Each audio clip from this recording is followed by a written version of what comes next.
Mária Ďuríčková, Medveď v rukaviciach. Z knižky Nie je škola ako škola, nie je žiak ako žiak. Pani učiteľka povedala: Deti, ukážte mi, kto sa s kým kamarátite. Deti si hneď začali podávať ruky, oblápali sa okolo pliec, okolo hrdla. Ani nezbadali, že pani učiteľku odvolal ktosi z triedy. Plavá hlava sa túli k tmavej, ofinak vrkoču, uchu, nos k nosu. Danka objíma Janku, Betka Hanku, Oto Lenku a Zdenku, len jedna hlava je sama.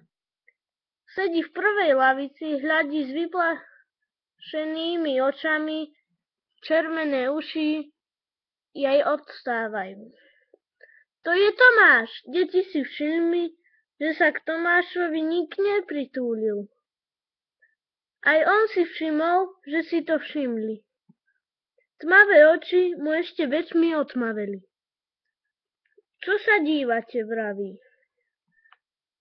A ja mám kamaráta. Každý deň ma čaká pod lipou. Naozaj? A kto?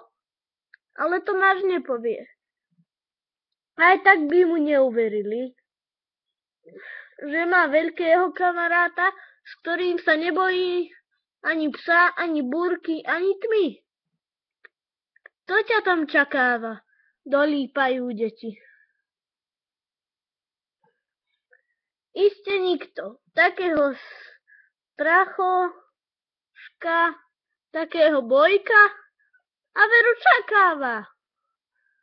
Odhodlá sa napokon Tomáš. Jeden medveď. Hí, hí, hí, hí, hí, hí, hí, hí. Smejú sa deti. Áno, medveď v rukaviciach. Čaká ma a potom ideme spolu domov. Hí, hí, hí, hí, hí, hí, hí, hí. Ako len vymýšľaš, ako klameš. Hlava ako dýna, každá sa chichoce dvoma očami, dvoma radmi zubov. Chichoce sa a rehlí, rukami rozhadzuje. Klameš, nemáš ty nejakého kamaráta. V tom sa dvere otvoria a vojde medveď. Medveď v rukaviciach. Na deti ani nepozrie.